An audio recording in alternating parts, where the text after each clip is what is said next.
It's time to go.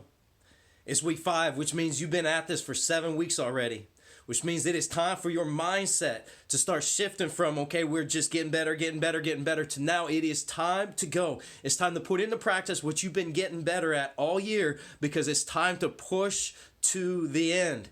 My playing days are way behind me, but I still compete. I'm a Spartan racer, and my favorite race is one that's 31 miles long. And when I go into this race, I know this. I always tell myself the first 18 miles are just a setup for the finish. I know that the things that I do in the first 18 miles are just a preparation to get me to this point where there's 13 miles left. It's time to go, and it's time to start pushing, and it's time to start competing. That's where you are. And understand this. We're right at the end of that beginning part. The stuff that you do now is going to affect how you perform in the playoffs and how you push through the end of this season.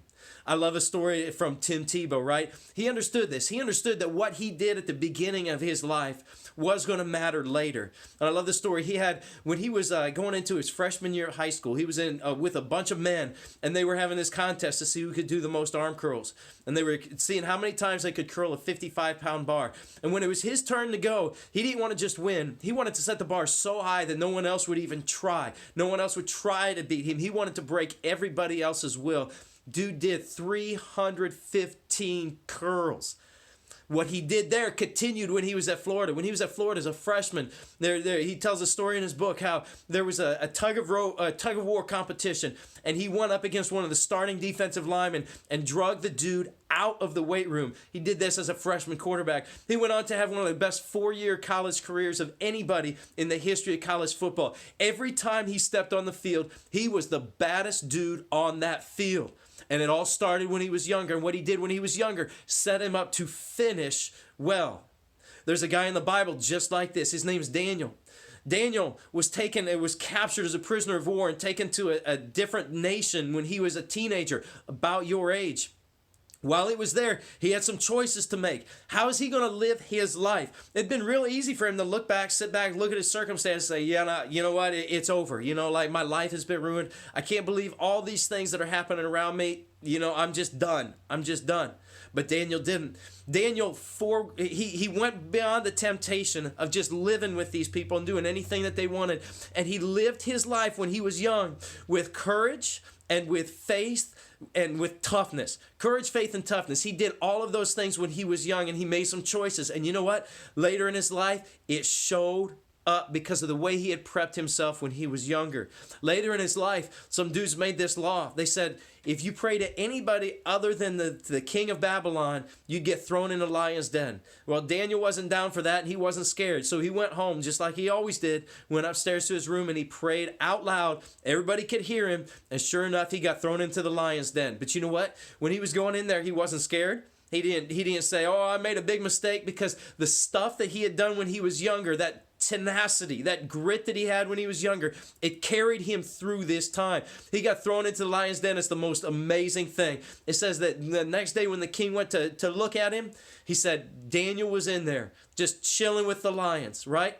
So he comes out, and the king at this point is mad. So those guys who tricked him, he threw all those dudes into the lion's den, and those lions, it says that they ripped them apart before they even hit the floor. What does this mean? For you as men, I want you to understand this.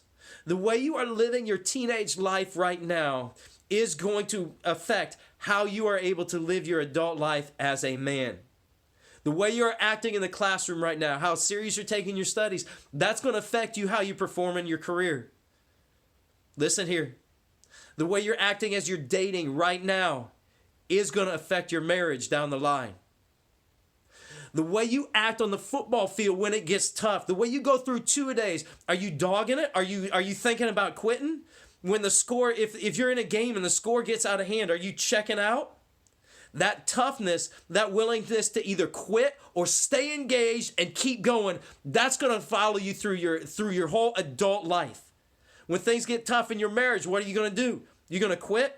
Things get tough with a kid, are you going to give up on them, or are you going to keep on going? All those things that you're going to need as an adult, that toughness that you're going to need to be a good man, that all starts right now. So what does that mean for tonight? Well, like I said, we've been going 7 weeks into this at this point. It's time. What we are doing now, it is time to go. And what you do tonight is going to matter for down the line. So how are you going to be? Here's what you got to do. When you go out on the field tonight, I want you to fight. And I want you to fight with the attitude of an achiever. Here's what I mean.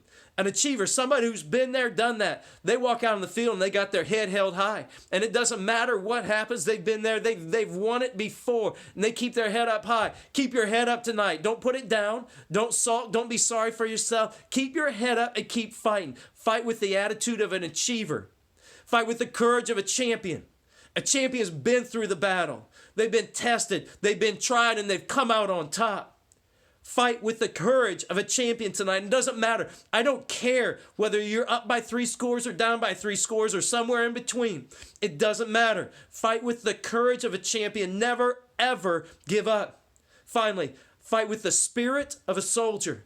Soldiers are amazing. They have pushed their bodies and their minds to the limit so that when things get tough, they can keep on going. So tonight, fight with the attitude of an achiever, the courage of a champion, and the spirit of a soldier. Just like for Daniel, it's not going to be easy tonight. There's going to be people coming against you. There's going to be people trying to knock you down to take you out. But they don't know what's coming because they don't understand the spirit that you have inside of you. They don't understand the strength and the courage and the grit and the tenacity and the fight that you have. And there's going to be times maybe it looks bad and maybe it looks like you're going in the lion's den just like Daniel. Maybe that team that comes out, they look like a bunch of lions. They look tough. They look fierce. But don't worry. Keep that courage and don't ever, ever quit fighting. Because when you do that, just like Daniel, it's going to flip and it's going to turn around. You're going to walk out on top. Because tonight, we're going to fight with the courage of a champion, the attitude of an achiever, and the spirit of a soldier. Because when you do that and when you fight that way, you can never, ever be defeated.